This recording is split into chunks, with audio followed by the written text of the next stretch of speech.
नमो तस्स भगवतो अर्हतो सम्मा सम्बुद्धस्स। उहाँ भगवान अर्हत सम्यक सम्बुद्धमा सादर नमस्कार। नमस्कार आदरणीय दर्शक महानुभावहरू।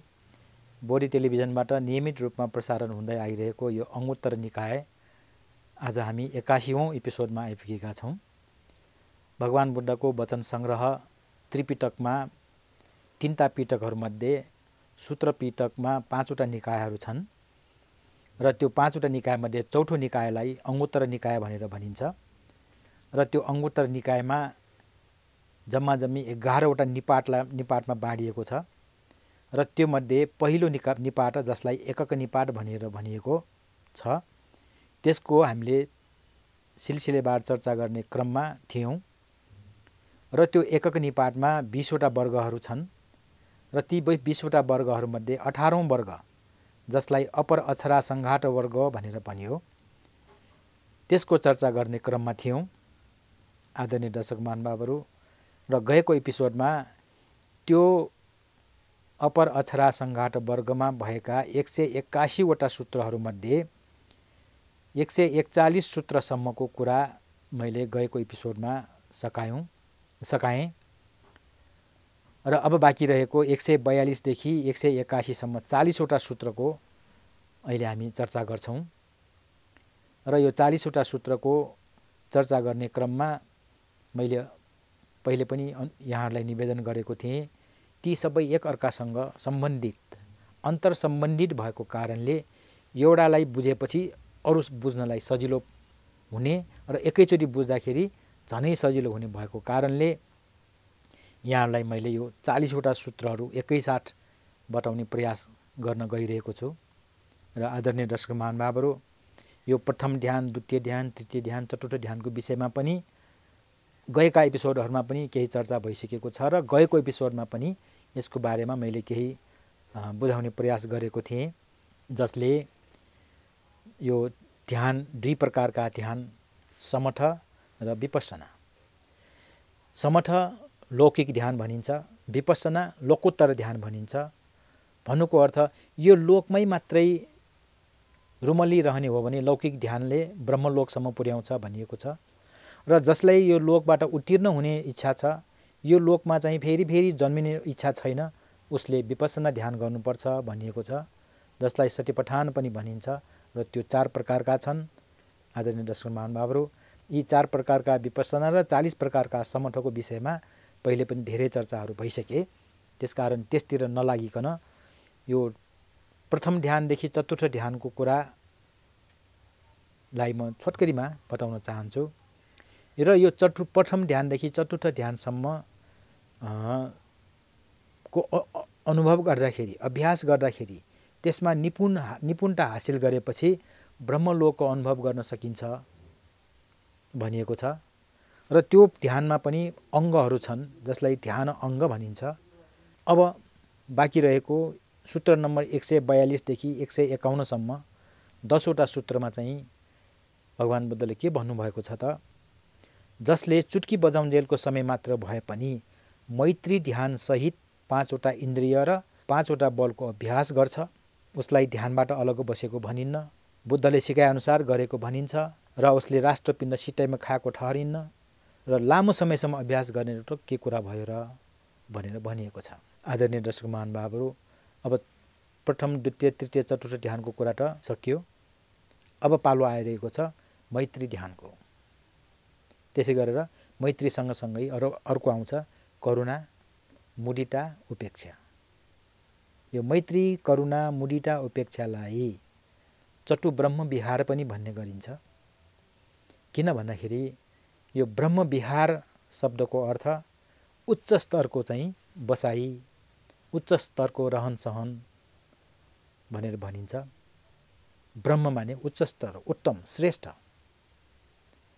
र यो मैत्री, करुणा, मुदिता, उपेक्षा यो हाम्रो मानिसभित्र रहेका राम्रा गुणहरूमध्ये राम्रोमा गनिन्छ र त्यो 4वटा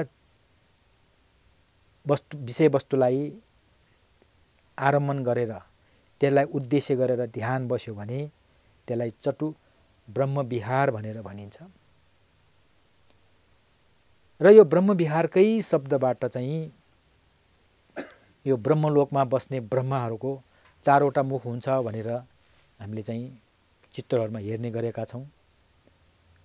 4 वटा मुख, वास्तवमा 4 वटा मुख भएको मानिस भन्दाखेरि त अचम्म पनि हुन्छ, अथवा 4 वटा मुख भएको कुनै व्यक्ति अचम्मको हुन्छ नि। तर त्यो 4 वटा मुख वास्तवमा 4 वटा मुख वास्तविक रूपमा होइन। त्यो 4 वटा मुखले चाहिँ के हामीलाई चाहिँ त्यसले चाहिँ जनाइराखेको छ, प्रतिनिधित्व गरेको छ भने यही 4 वटा गुण, मैत्री, करुणा, मुदिता, उपेक्षा।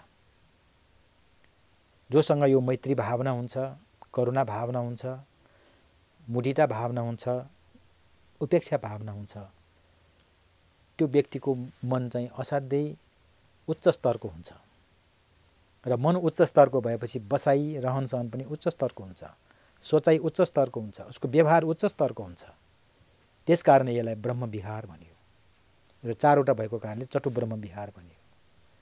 र अर्को कुरा, ब्रह्मासँग, ब्रह्मलोकमा बस्ने ब्रह्म देवहरूसँग यी 4 वटा गुणहरू विद्यमान हुन्छन्। त्यसकारणले पनि यसलाई ब्रह्मविहार भनेर भनियो। ब्रह्मासँग भएको कारणले पनि ब्रह्मविहार भनियो, र उच्च स्तरको भएको कारणले पनि ब्रह्मविहार भनियो। र ती उच्च स्तरका यो 4 वटा गुणले युक्त भएको कारणले ब्रह्माको 4 वटा मुख देखाइयो। र त्यसको प्रतीकात्मक रूपमा चाहिँ मैत्री, करुणा, मुदिता, उपेक्षा यी 4 वटा।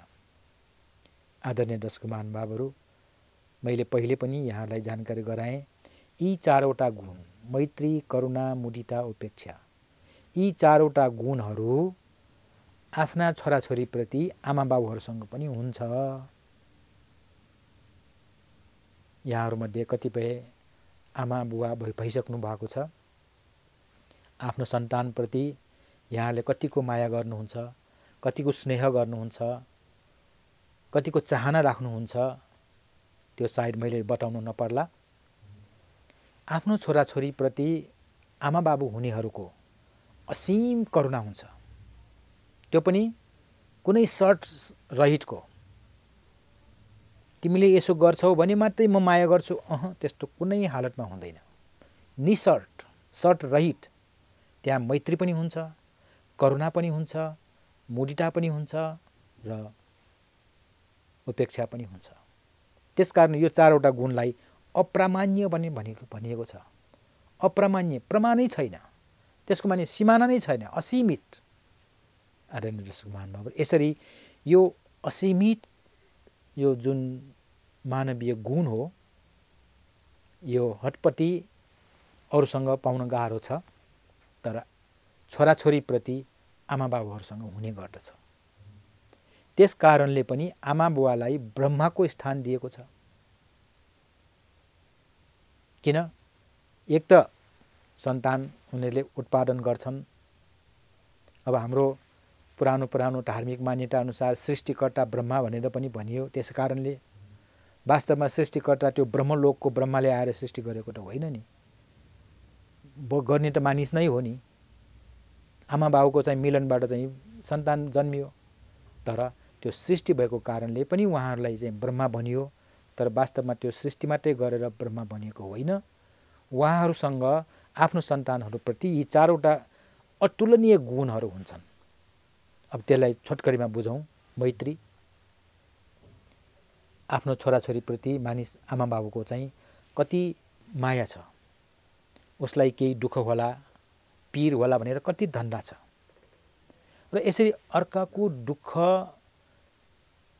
सहन नसक्ने, अथवा आफूलाई जस्तो दुःख मन पर्दैन अरूलाई पनि दुःख मन पर्दैन, त्यसकारण दुःख दिनुहुन्न भनेर जुन मानसिक भावना आउँछ त्यसलाई मैत्री, स्नेह भनिन्छ। र स्नेह प्रदर्शन गर्नमा आमा बाबुले जति छोराछोरीलाई गर्छन् अरूप्रति हुँदैन र अरूबाट पनि हुँदैन।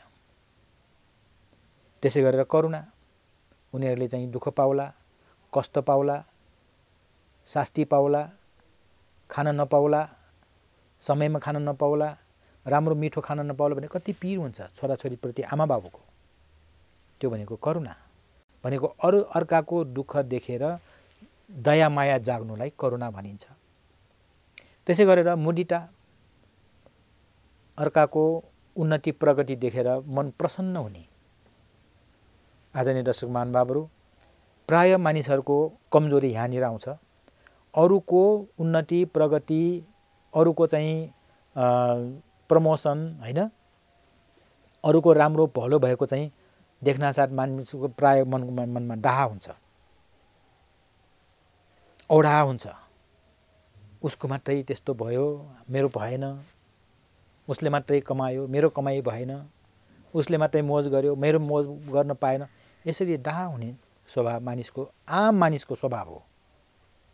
तर छोराछोरीहरूले कुनै कुराको प्रगति उन्नति गर्यो भने सबभन्दा खुसी हुने त आमा बाउ हुन्छ। सायद त्यो छोराछोरी त्यति खुसी हुन्न होला जतिकी आमा बाउ चाहिँ खुसी हुन्छ।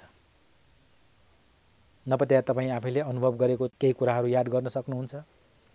छोराछोरीहरू स्कुलमा पढ्छन्, कलेज पढ्छन्, उनीहरू पास भयो भनेर आउँदाखेरि आमा बाउ कति हर्षित हुन्छन्।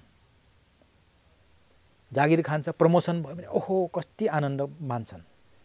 त्यो पनि बिना सर्ट, कुनै सर्ट छैन त्यहाँ। तिमीले यस्तो गरेकोले मात्रै तिमीलाई मानेको, तिमीलाई चाहिँ खुसीमा खुसी बाँडेको, होइन।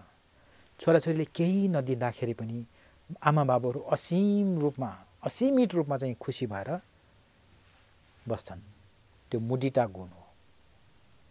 र यति हुँदै छोराछोरीलाई स्याहार सुसार गरेर गर्भको अवस्थादेखि नै त्यो गर्भको बच्चालाई गाह्रो होला, कष्ट होला भनेर आफूलाई खाने इच्छा भएको पनि नखाइकन आमाले स्याहार सुसार गर्छ, सम्भार गर्छ, गर्भको रक्षा गर्छ। त्यसै गरी बाउ हुनेले पनि आमा चाहिँलाई गर्भवती छ भनेर, दुई जिउको छ भनेर उसलाई चाहिने खुराक खुवाउनु पर्ने सबै कुराहरू बन्दोबस्त गर्छ। र बच्चा जन्मिसकेपछि त्यो बच्चालाई केही होला, बिरामी होला, समयमा खान नपाउला भनेर आमा बाउ दुवै चिन्तित भएर चाहिँ उसलाई हुर्काउँछ, बढाउँछ। र बिस्तारै उसले चाहिँ बोल्न थाल्यो, हिँड्न थालेपछि कति रमाउँछन् आमा बाउ। त्यसै गरेर अघि मैले उदाहरण दिए जस्तै अब स्कुल जान्छन्, राम्रोसँग पढाइ गरेर चाहिँ पास भएपछि अझ रमाउँछन्। र हुँदा ठुलो भएर बिहे गरेर आफ्नो बाटो समातेर तिनीहरू अलग अलग बस्न जान सक्छन्। र अहिले नेपालमा भइरहेको पनि त्यही छ, विदेशमा पनि त्यही चलन छ। र त्यसरी गर्भदेखि नै स्याहार सुसार गरेर यत्रो ठुलो बनाइसक्यो, उसको आफ्नो खुट्टामा उभ्याइसक्यो। र त्यति हुँदै पनि उनीहरूले चाहिँ आमा बाउलाई छोडेर हिँड्छन् भने अरूले हेर्दाखेरि कति बैगुनी जस्तो लाग्छ। कोही त्यस्ता छन् पनि। कसैले आमा बाउलाई चाहिँ वृद्धाश्रममा लगेर राखेर आफू खुसी हिँड्नेहरू पनि छन्। ती अपवाद स्वरलाई छोडेर भन्ने हो भने त्यसरी आमा बाउलाई छोडेर हिँडे पनि आमा बाउले त्यो छोराछोरीलाई कहिले पनि श्राप दिँदैन, सराप्दैन, उसको कुभलो चिताउँदैन, उसको जहिले पनि राम्रै होस् भनेर चिताउँछ। त्यो भनेको के त, जतिसुकै विपरीत परिस्थितिमा पनि आमा बाउले चाहिँ मन धैर्य गरेर हैन, उसप्रति कुनै द्वेष, कुनै दुर्भावना नराखिकन उसको कल्याणै चाहने त्यस्तो किसिमको चाहिँ तटस्थ भाव राख्न सक्छ। त्यसैलाई भनिन्छ उपेक्षा। आदरणीय दर्शक महानुभावहरू, उपेक्षाको शब्दको अर्थ आजभन्दा 2600 वर्ष अगाडि चाहिँ अघि भने जस्तै तटस्थ भाव, समता भावमा बस्नु र अहिले आएर उपेक्षा भनेको हेलाको अर्थमा लिने गरिन्छ। तसर्थ शब्दको अर्थलाई चाहिँ यहाँहरूले ध्यान दिनुहोला। यहाँ उपेक्षा भनेको हेला अथवा त्यसलाई तिरस्कार होइन कि समतामा बस्ने। यसरी मैत्री, करुणा, मुदिता, उपेक्षा यी चारवटा सद्गुणहरू, राम्रा गुणहरू जोसँग छ त्यसलाई ब्रह्मविहारी र जोसँग त्यस्तो छ त्यसलाई ब्रह्मा। अब यहाँ कुरा आयो, यी मैत्री ध्यान, करुणा, मुदिता, उपेक्षा ध्यान गरेर त्यो पनि के त यो इन्द्रिय सहित त्यो इन्द्रिय 5वटा बल 5वटाको मैले गएको एपिसोडमा पनि यहाँलाई निवेदन गरेँ। अहिले पनि अलिकति म यसमा थप्छु। इन्द्रिय यो भौतिक इन्द्रिय भनेको होइन। इन्द्रिय यहाँ के भनियो? मानसिक इन्द्रिय।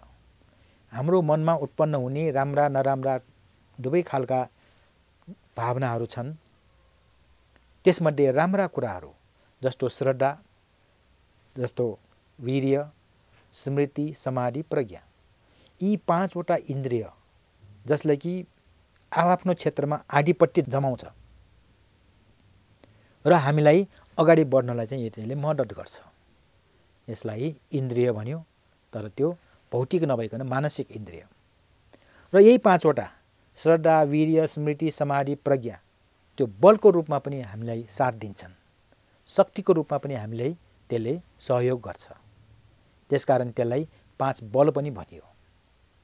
यसरी 5वटा इन्द्रिय 5वटा बल, यी इन्द्रिय र बललाई समेटेर जसले मैत्री ध्यान सहित यी 5वटा इन्द्रिय र 5वटा बलको अभ्यास गर्छ, त्यो पनि चुटकी बजाउन्जेल समय मात्र भए पनि जसले अभ्यास गर्छ उसलाई ध्यानबाट अलग बसेको भनिन्न, बुद्धले सिकाएअनुसार सिकेको भनिन्छ र राष्ट्रपिण्ड सितै नखाएको ठहरिन्छ। जसले लामो समयसम्म त्यो अभ्यास गर्छ भने त उसलाई भनि नै के छ र भन्ने कुरा यो सूत्र नम्बर 142 देखि 151 सम्मको 10वटा सूत्रमा यो मैत्री ध्यान र इन्द्रिय र बलसँग सम्बन्धित कुराहरू भए।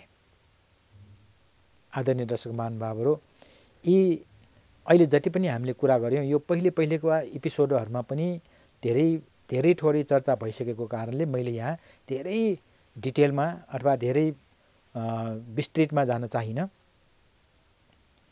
र मुख्य कुरा यहाँ भगवान बुद्धले हामीलाई र विशेष गरेर मानव जातिलाई केमा चाहिँ उहाँले चाहिँ सन्देश दिन खोज्नुभयो, केमा सतर्क गराउन खोज्नु भयो भने यो हाम्रो मनमा उत्पन्न हुने राम्रा नराम्रा भावनाहरू विचारहरूमध्ये त्यो राम्रा विचारहरूलाई चाहिँ हामीले ठ्याप्प पहिचान गरेर समातेर त्यसलाई चाहिँ त्यसको महत्तालाई चाहिँ बुझेर त्यसको अभ्यास गर्न सक्यौँ भने हामीले धेरै प्रकारका चाहिँ उन्नति प्रगति गर्न सक्छौँ।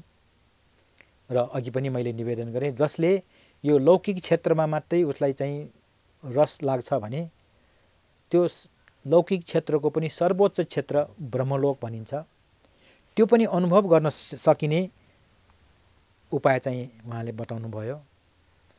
र उपाय बताउने क्रममा उहाँले के भन्नुभयो, चुटकी बजाउन्जेल समय मात्रै अभ्यास गर्दाखेरि पनि त्यति धेरै उसको चाहिँ प्रतिफल पाउँछ भने लामो समयसम्म गर्दाखेरि त धेरै नै पाउँछ नि, उसलाई त भन्ने नै छैन नि। भन्नुको अर्थ त्यसको धेरै महत्त्व छ भन्न चाहिँ उहाँले खोज्नु भएको हामी पाउँछौँ। आदरणीय दर्शक महानुभावहरू, यसरी यो अङ्गुत्तर निकाय एकक निपातको 20वटा वर्गमध्ये 18औं वर्ग अपर अक्षरा सङ्घात वर्गको 181वटा सूत्रमध्ये सूत्र नम्बर 142 देखि 151 सम्मको यहाँहरूलाई मैले निवेदन गरेँ। यसैलाई म अलिकति यो 10वटा कसरी भयो भन्ने कुरा यहाँलाई वर्णन गर्न गइरहेको छु। जसले चुटकी बजाउन्जेल समयसम्म भए पनि मैत्री ध्यानसहित श्रद्धा इन्द्रियको अभ्यास गर्छ, अथवा मैत्री ध्यानसहित वीर्य इन्द्रियको अभ्यास गर्छ, मैत्री ध्यानसहित स्मृति इन्द्रियको अभ्यास गर्छ, मैत्री ध्यानसहित समाधि इन्द्रियको अभ्यास गर्छ, मैत्री ध्यानसहित प्रज्ञा इन्द्रियको अभ्यास गर्छ। यसरी इन्द्रिय 5वटाको भयो। त्यसै गरेर त्यही इन्द्रिय अब बलको रूपमा जसले मैत्री ध्यानसहित श्रद्धा बलको अभ्यास गर्छ, मैत्री ध्यानसहित वीर्य बलको अभ्यास गर्छ, मैत्री ध्यानसहित स्मृति बलको अभ्यास गर्छ, मैत्री ध्यानसहित समाधि बलको अभ्यास गर्छ र मैत्री ध्यानसहित प्रज्ञा बलको अभ्यास गर्छ। त्यो पनि चुटकी बजाउन्जेल समयसम्ममा भए पनि ती अभ्यास गर्छन् भने उसलाई ध्यानी भनिन्छ, बुद्धले सिकाएअनुसार सिकेको भनिन्छ, राष्ट्रपिण्ड सितै नखाएको ठहरिन्छ। र जसले लामो समयसम्म त्यो अभ्यास गर्छ भने उसलाई त भन्ने नै के छ र भनेर यसरी 142 देखि 151 सम्म सूत्रमा चाहिँ यो हामी पाउँछौँ। आदरणीय दर्शक महानुभावहरू, अब यो 10वटा सूत्रलाई हामीले यसरी बुझिसकेपछि अब बाँकी रहेको 30वटा सूत्रलाई पनि यसैसँग बुझ्न धेरै नै सजिलो पर्छ। भन्नुको अर्थ अब अघि मैत्री ध्यान सहितको भन्ने ठाउँमा अब करुणा ध्यान सहितको राखौँ, त्यो पनि 5वटा इन्द्रिय 5वटा बल। अनि अर्कोमा मुदिता ध्यान राखौँ, त्यो पनि 5वटा इन्द्रिय 5वटा बल 10वटा भयो। र अन्तिममा उपेक्षा ध्यान, त्यो पनि इन्द्रिय 5वटा बल 5वटा। यसरी 5 5 10वटा गरेर 4वटा अप्रमान्य मैत्री करुणा मुदिता उपेक्षा, यो प्रत्येकको 10 10वटा राख्दाखेरि 40वटा सूत्रहरू यसरी वर्णन गरिएको पाइन्छ। आदरणीय दर्शक महानुभावहरू, यसरी सूत्र नम्बर 152 देखि 161 सम्म करुणा ध्यान सहित 5वटा इन्द्रिय र 5वटा बल। त्यसै गरेर सूत्र नम्बर 162 देखि 171 सम्म मुदिता ध्यान सहित 5वटा इन्द्रिय र 5वटा बलको अभ्यास भयो। र अन्तिममा सूत्र नम्बर 172 देखि 181 सम्म उपेक्षा ध्यान सहित 5वटा इन्द्रिय र 5वटा बलको अभ्यास, जसले चुटकी बजाउन्जेल समयको सम्ममा अभ्यास गर्छ उसलाई ध्यानी भनिन्छ, बुद्धले सिकाएअनुसार सिकेको भनिन्छ। र महत्त्वपूर्ण कुरा, राष्ट्रपिण्ड सित्तै खाएको ठहरिन्न, र जसले लामो समयसम्म त्यो अभ्यास गर्छ भने उसलाई त भन्ने नै के छ र भन्ने कुराहरू हामीले यहाँ पायौँ।